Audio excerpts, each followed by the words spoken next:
Coming up next, we have not one, but two storytellers joining together and telling us a tandem story. So they're going to tell us a story together. And I've had the privilege of being part of their shows earlier, and they're really phenomenal. So please welcome Ambujavalli and Debjani. And please introduce yourself before we start. Thank you. I'll take a bit of time because I have to arrange this. So as she is arranging things for our story, we feel really happy to have you all. It's a maiden hybrid event at the British Council, and we feel it's an honor to meet people in person and also somewhere around the world. So, we were discussing, like, should we look at the camera to look at the people who have connected online, or should we look at the people in front of us? There's so many here.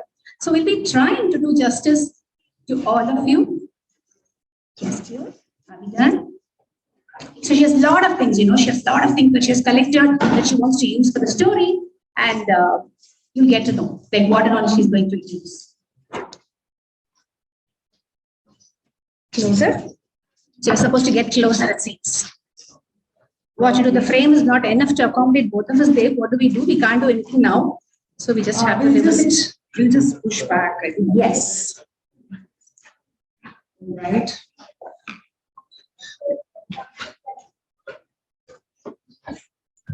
Maybe Ambuja can move a bit left towards Deb, Yes. a bit. No, Deb, you're perfect, Deb, yeah. Is that fine? Better. Thank you. Yeah, thank you. Okay, I do try, because she was using a lot of things. I do try to use some fancy thing, but I'm really not comfortable with this. So please excuse me. I'll remove this.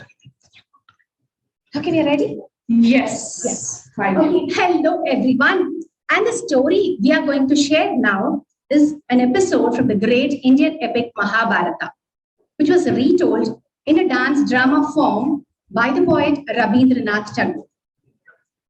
And as Ambu told, it's a dance drama. So you can understand it's over a long span of time. But this is our humble effort to just bring it down within the time constraints, say 10, 12 minutes, and present an adapted form of it just as a tribute to Tagore from our side in our very limited way. The entire palace of Manipur was celebrating. Everyone was so happy. Everything had to be perfect. Yes, everything had to be perfect. There could not be a single room for any single mistake. Just perfect. You know why? King Chitrangada's wife, the queen, was going to deliver a baby boy, the heir to the royal throne. But the question is, how they knew it was going to be a baby boy, a son? No detecting machine those days, right? Actually, long ago, one of the ancestors of King Chitrangada, he was childless. So he performed hard penance. And he received a boon that from then on, he and all his successors will have only one child, and that will be a son. And so far, all the successors had only one son, the heir to the royal throne. And now, the moment had arrived, and the queen delivered a baby girl. Yes, a girl, a she and not a he. Just imagine that baby girl, even within the womb, had so much of strength that she could change the course of divine. Such was her power.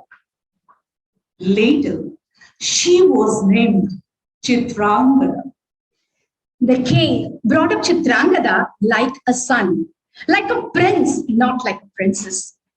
He taught her all the tactics of the warfare, politics, ethics, everything, and the princess warrior Chitrangada wholeheartedly accepted the responsibility and she took the oath. Yes. The day came when she took the oath.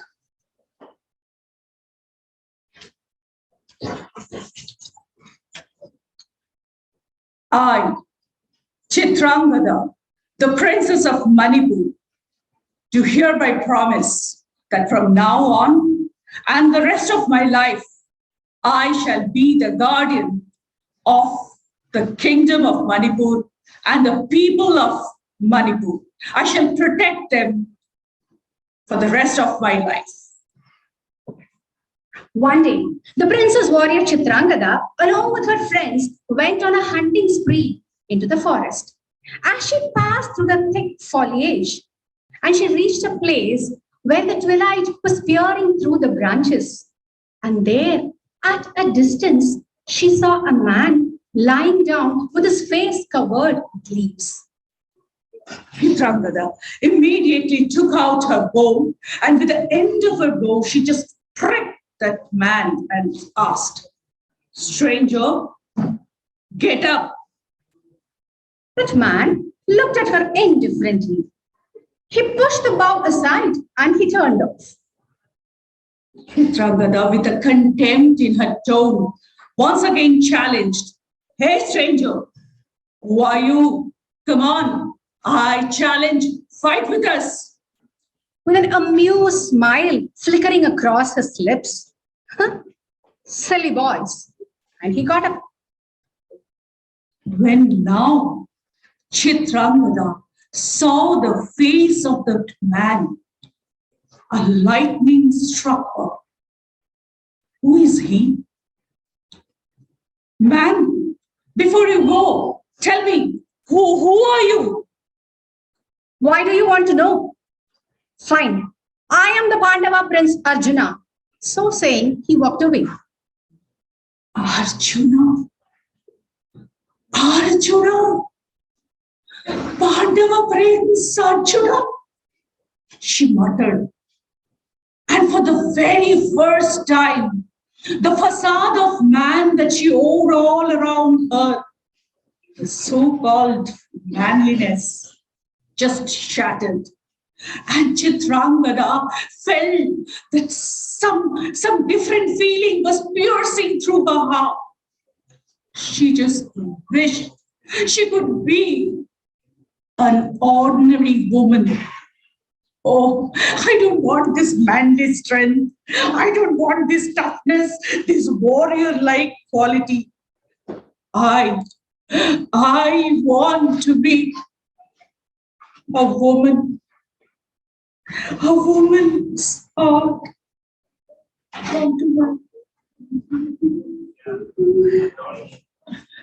Bodhu ko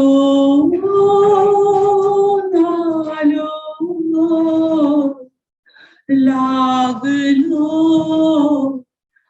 laglo chokhe.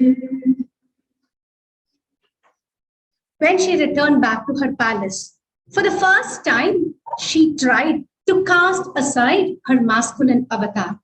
She didn't want to look like a man at all. She tried decorating herself.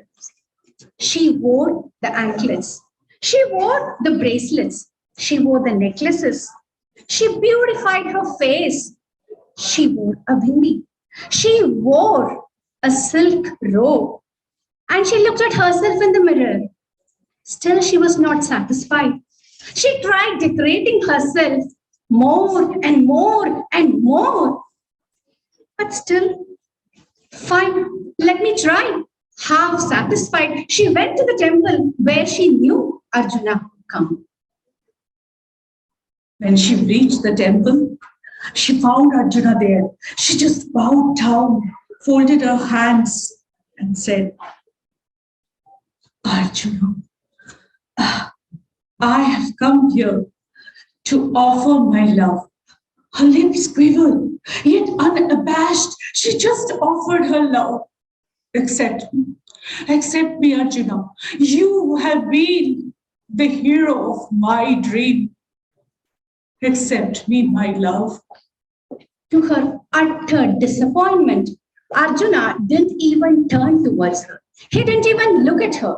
He just said, "Sorry, girl, I am on an exile. I have taken the vow of celibacy, and my focus is only to gather support for my clan. I cannot be your husband." And he walked away.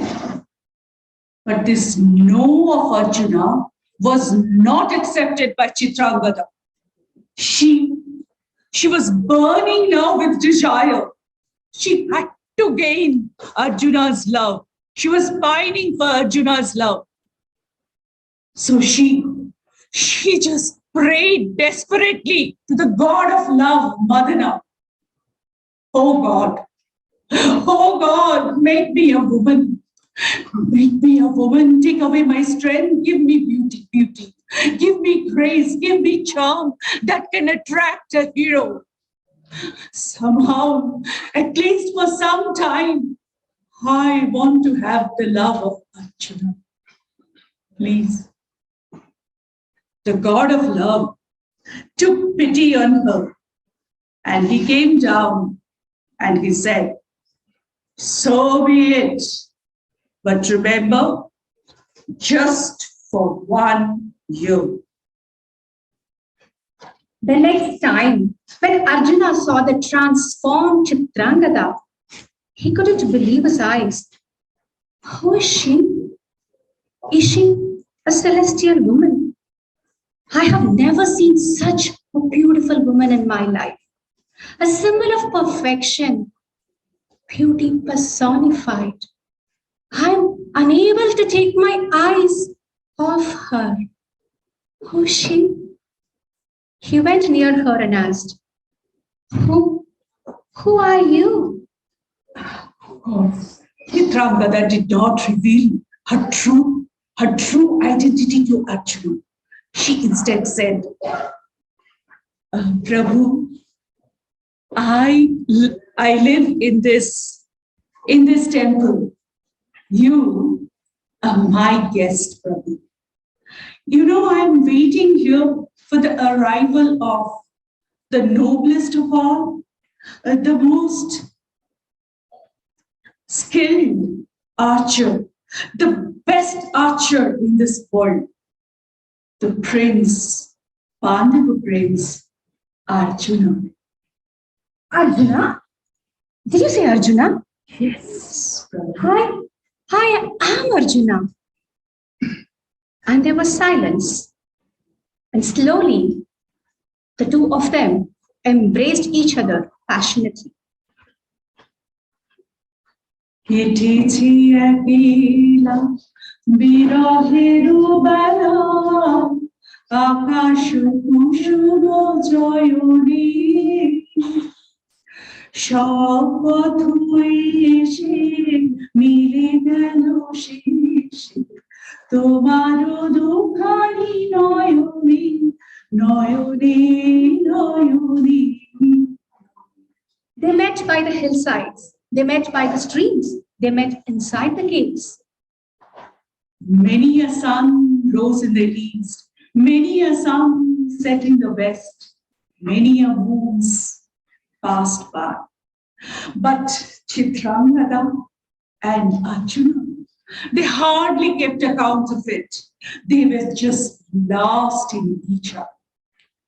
Until one day, Arjuna heard few of the villagers speak. "Oh no, the robbers are pouring from the northern direction. What will happen to us? Princess Chitrangada is gone on some unknown pilgrimage. We are worried. Who will protect us now?" Listening to that, Arjuna's eyes sparkled. You said, "Princess? A woman was taking care of all of you? Can you tell me more about her?" The villagers began joyfully describing their princess. "Oh, you know, our princess, she used to protect us from any danger. She was our friend, she was our father, she was our mother, she was everything for us. But who knows where she is gone?" Arjuna returned, curious, confused, and amazed. Chitrangada went close to him and asked, "My dear love, it seems you are just lost in some deep thought." Yes, of course, I am. I'm thinking of the princess warrior Chitrangada. They say that she has gone on a pilgrimage, but I don't think so. What?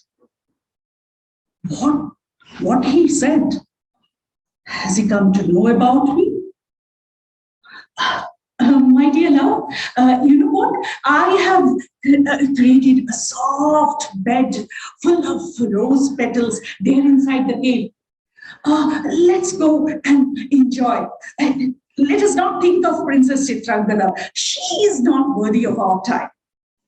No, dear love. Tomorrow is the last day. That 1 year is going to be over. Tomorrow I'm going to lose my beauty. Perhaps I'm going to lose Arjuna too. My dear love, let's go now. Let's go inside the cave. No, my dear. I cannot take Princess Chitrangada off my mind. You know what? The villagers are frightened. As a Kshatriya, I have to go and help them. So let me go today. No one can attack my kingdom. Dear Arjuna, Princess Chitrangada must have made some arrangements before leaving. You don't have to worry. Let us go inside the cave. Yes, you're right. She might have made the arrangements. Exactly. That's why I want to go. I want to meet Princess Chitrangada. I think, dear love, your mind is now preoccupied with the thoughts of our princess, isn't it? Yes, but not in the way that you think. She is like a lioness protecting her young ones with so much of fierce love. That way. So, you know about her? She doesn't have grace. She doesn't have charm. She is like imprisoned within the walls of manliness. She is not fit enough to attract a hero like you. That's perfectly fine. She is a woman of unfettered spirit, which is a rare quality, right? You think so? You believe so? Then can I reveal a truth about me to you? Truth about you? Yes. Were you hiding something? I don't like illusions between us. Let the truth be revealed with its naked dignity, whatever it may be. Then listen, my dear children. I am the warrior princess Chitrangada of Manipur. Chitrangada? The warrior princess? You are Chitrangada? Yes, this beauty, this grace, this that you see, these are like a borrowed cloth hanging over me, which I have to let go tomorrow.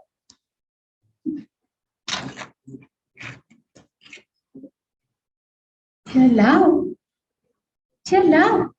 Listen to me. Yes. I love you more than I did before.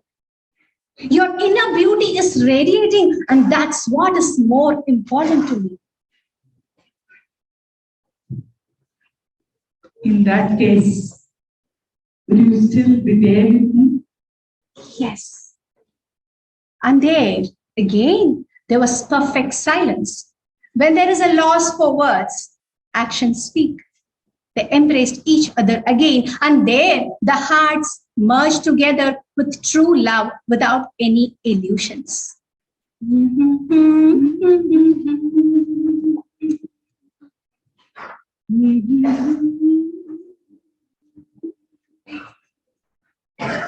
My dear listeners, here and from the other part of the screen, the story didn't end there. Chitrangada and Arjuna got married to each other and they lived in Manipur for 3 years. Until the day came when Arjuna had to leave, he called Chitrangada and said, "My dear wife, let us leave." Chitrangada knew that one day this would happen. But when the day came, her heart sank. Yet she was the warrior princess Chitrangada. So she just said, "My husband Arjuna,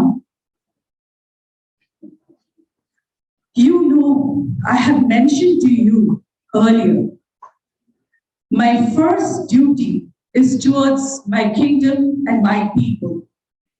And I choose duty over personal pleasure. So, I cannot come with you. But before you leave, dear, let me reveal to you another sweet truth. I do bear in my womb your baby. When the baby is born, I shall give your baby the love of both the mother and the father. And I promise I shall raise him up or her up as the second Arjuna." Arjuna was overwhelmed and he said, "Yes, dear, I will miss you and our baby too, but my life is fulfilled." So saying, Arjuna left. Chitrangada kept her words, dear friends. She indeed gave birth to a baby boy and she showered her love on the baby, both as a mother and as a father. And she trained him to be just the second Arjuna. And that is a very humble adaptation of the wonderful story of the princess warrior Chitrangada. Thank you. Satyam Shivam Sundaram. Satyam Shivam Sundaram. Anandam. Anandam. Thank you. Thank you.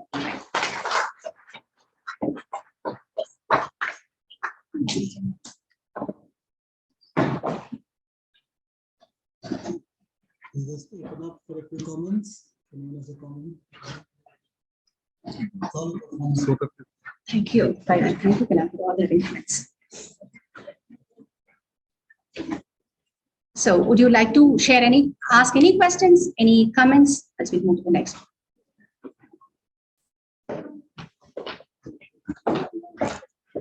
Ma'am, I'm amazed with your energy, both of you. Charles, she was like inside the story. No, you have to wake her up from the story. She has become the person. And you both are like awesome, awesome. Thank you. Thank you so much. Thanks.